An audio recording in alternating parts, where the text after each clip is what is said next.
ನಮ್ಮ ಜೊತೆನೆ ಸಮನಾಗಿ ಕುತ್ಕೊಂಡು ಊಟ ಮಾಡೋಷ್ಟು ಧೈರ್ಯ ಬಂತ? ಆ ವೀರೇಂದ್ರ ಸರ್ ದೇಸಾಯಿ ಇದ್ದಾಗ ಅವನ್ ಮುಂದೆ ನೀನು ಆಟಗಳಾಡ್ಬೇಕಾದ್ರೆ ಲಗಮಗಕ್ಕಾಗ್ತಿರ್ಲಿಲ್ಲ. ಇವಾಗ ಅವನೇ ಯಾವುದೋ ಗುಡಿಸ್ಲಲ್ಲಿ ನೆಲದ ಮೇಲೆ ಕುತ್ಕೊಂಡು ಊಟ ಮಾಡ್ತಿರ್ತಾನೆ. ಅವನ ನೆರಳಲ್ಲಿ ಭಿಕ್ಷೆ ಬೇಡ್ಕೊಂಡು ಬಂದವಳು ನೀನು. ಹೋಗಿ ಮೂಲೆಯಲ್ಲಿ ಕುತ್ಕೊಂಡು ಊಟ ಮಾಡೋ. ನಿಜಾನೇ ಹೇಳಿದ್ರಿ, ನಾನು ಅವ್ರ ನೆರಳಲ್ಲಿ ಭಿಕ್ಷೆ ಬೇಡ್ಕೊಂಡು ಬಂದವಳು.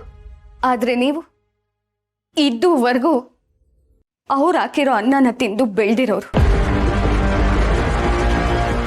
ನಿಮ್ಮ ಮೈಯಲ್ಲಿ ಹರಿತಿದ್ಯಲ್ಲ ರಕ್ತ, ಅದು ಅವ್ರ ಋಣದಲ್ಲೇ ಇರೋದು.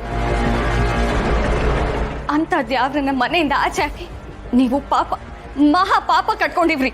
ನಿಮ್ಮ ಅಂತ್ಯಕ್ಕೆ ನೀವೇ ಹತ್ರ ಆಗ್ತಿವ್ರಿ. ನೋಡಿ, ನಿಮ್ ದಮ್ಮಯ್ಯ ಅಂತೀನಿ, ಇನ್ನಾದ್ರೂ ಅದ್ಯಾವ್ರನ್ನ ಅನ್ನೋದು ಬಿಟ್ಬಿಡಿ. ನಿಂತ್ಕೊಳೆ, ನಿಂತ್ಕೋ. ಮಮ್, ನೋಡ್ದೆ ಅವ್ರ ಕೊಬ್ಬನ? ಅವ್ರನ್ನ ಮನೆಯಿಂದ ಆಚೆ ಹಾಕ್ದಾಗ್ಲೆ ಇವಳನ್ನು ಕುತ್ಕೆ ಹಿಡಿದು ಆಚೆ ಹಾಕ್ಬೇಕಿತ್ತು, ಇಲ್ಲ ಕುತ್ಕೆ ಹಿಡಿದು ಸಾಯಿಸ್ಬೇಕಿತ್ತು. ಕಾಮ್ ಡೌನ್, ಕಾಮ್ ಡೌನ್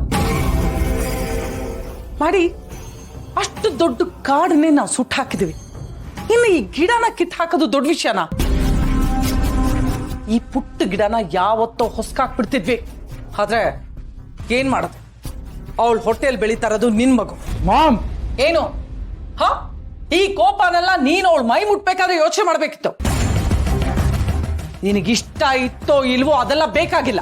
ಆದ್ರೆ ಈಗ ಅವಳು ಹೊಟ್ಟೆಯಲ್ಲಿ ಬೆಳೀತಾ ಇರೋದು ನಿನ್ ಮಗು ಅಷ್ಟೇ.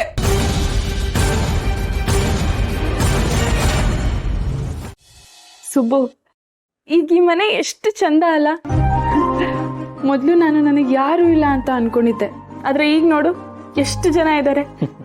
ಅಪ್ಪ, ಅಮ್ಮ, ಅಜ್ಜಿ, ಅತ್ತೆ, ಮಾವ, ಜೊತೆಗೆ ನನ್ನ ಪ್ರಾಣಕ್ಕಿಂತ ಹೆಚ್ಚಾಗಿ ಪ್ರೀತಿಸೋ ನನ್ ಗಂಡ.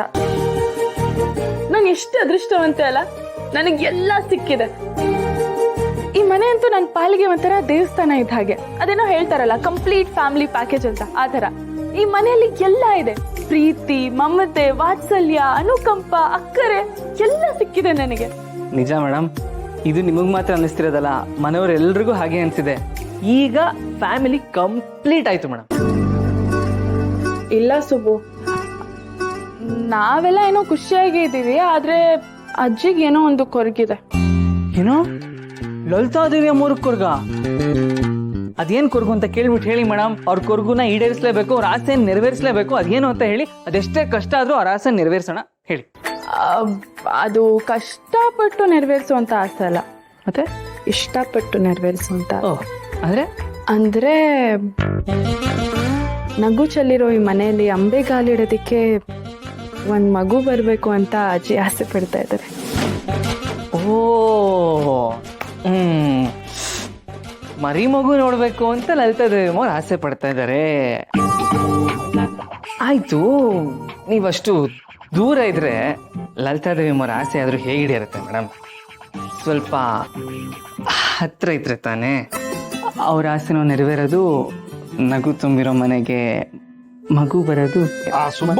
ಅಯ್ಯೋ ಸಾರಿ, ಈ ಗಂಡ ಹೆಂಡ್ತಿರಿರೋ ರೂಮ್ಗೆ ಬರಲೇಬಾರ್ದು, ಅದರಲ್ಲೂ ಪ್ರೀತಿಸಿ ಮದುವೆ ಆಗಿರೋ ರೂಮ್ಗೆ ಬರಲೇಬಾರ್ದು. ಸಾರಿ ಕಣಪ್ಪ, ನಾನು ಏನು ನೋಡಿಲ್ಲ.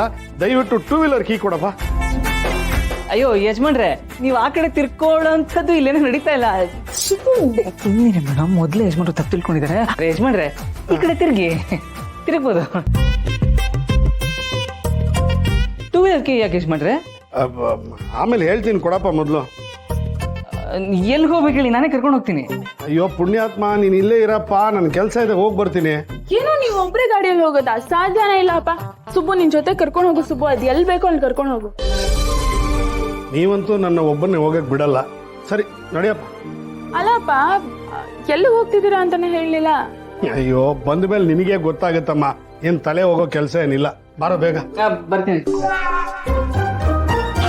ಮೇಡಮ್, ಯಜಮಾನ್ರ ಜೊತೆ ಹೋಗಿ ಬರ್ತೀನಿ.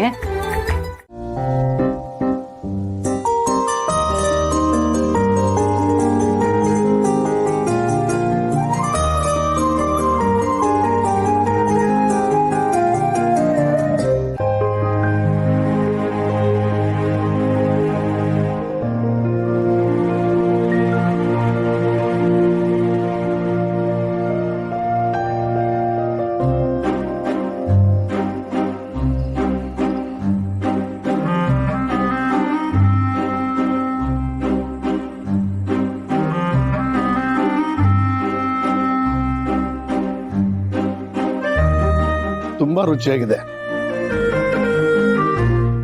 ಇದು ಅಡುಗೆನೇ ಚೆನ್ನಾಗಿದೆಯೋ ಅಥವಾ ನಿನ್ನ ಕೈಗುಣದಿಂದ ಇದು ತುಂಬಾ ರುಚಿಯಾಗಿದೆಯೋ ಅಥವಾ ಬೆಳದಿಂಗಳು ಇದನ್ನ ರುಚಿನ ದುಪ್ಪಟ್ಟು ಮಾಡ್ತಾ ಇದೆಯೋ ನನಗೆ ಅರ್ಥ ಆಗ್ತಾ ಇಲ್ಲ. ಒಟ್ಟಿನಲ್ಲಿ ಈ ಊಟ ಅಮೃತ.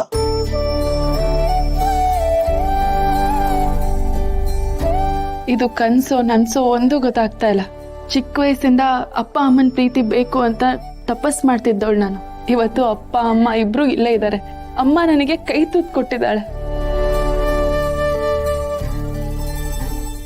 ಒಬ್ಬ ಮನುಷ್ಯಂಗೆ ತನ್ನ ಕನ್ಸುಗಳೆಲ್ಲ ಇಷ್ಟು ಬೇಗ ಈಡೇರ್ಬಿಟ್ರೆ ಬಾಕಿ ಸಂತೋಷ ಏನಿದೆ ಅಂತ ಅನ್ಸ್ಬಿಡುತ್ತೆ. ಶ್ರಾವಣಿ ಅಮ್ಮವ್ರೆ, ಇಷ್ಟು ಚಿಕ್ಕ ವಯಸ್ಸಿಗೆ ಚಿನ್ನದಂತ ಮಾತಾಡ್ಬಿಟ್ರಿ. ನನಗೂ ನನ್ನ ಕುಟುಂಬ ಸಿಕ್ಕಂಗಾಗಿದೆ. ನನ್ನ ಹಳೆ ಗೆಳೆಯ ಸಿಕ್ಕಿದ್ದಾನೆ. ನಂದಿನಿ ಅಮ್ಮನವ್ರನ್ನ, ಲಲಿತಾದೇವಿ ಅಮ್ಮನವ್ರನ್ನ, ನಿಮ್ಮನ್ನ ಎಲ್ಲ ನೋಡ್ತಾ ಇದ್ರೆ ಮತ್ತೆ ಗಂಗಾಧರ ಮೂರ್ತಿಗಳನ್ನೇ ನೋಡ್ದಂಗೆ ಅನ್ನಿಸ್ತಾ ಇದೆ. ಪೃಥ್ವಿ ಅಣ್ಣ, ನಿಜವಾದ ಅರ್ಥದಲ್ಲಿ ನಮಗೋಸ್ಕರ ನಿಮ್ ಜೀವನಾನೇ ಮುಡುಪಾಗಿಟ್ಟಿದ್ರಿ. ಎಷ್ಟೆಲ್ಲ ಕಷ್ಟಗಳನ್ನ ಅನುಭವಿಸಿದ್ರಿ.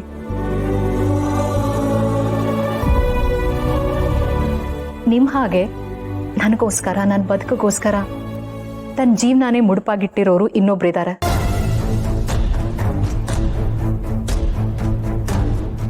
ಇದ್ದಾರ? ಯಾರದು ನಂದಿನಿ? ಬೇರೆ ಯಾರೂ ಅಲ್ಲ, ಪದ್ದು.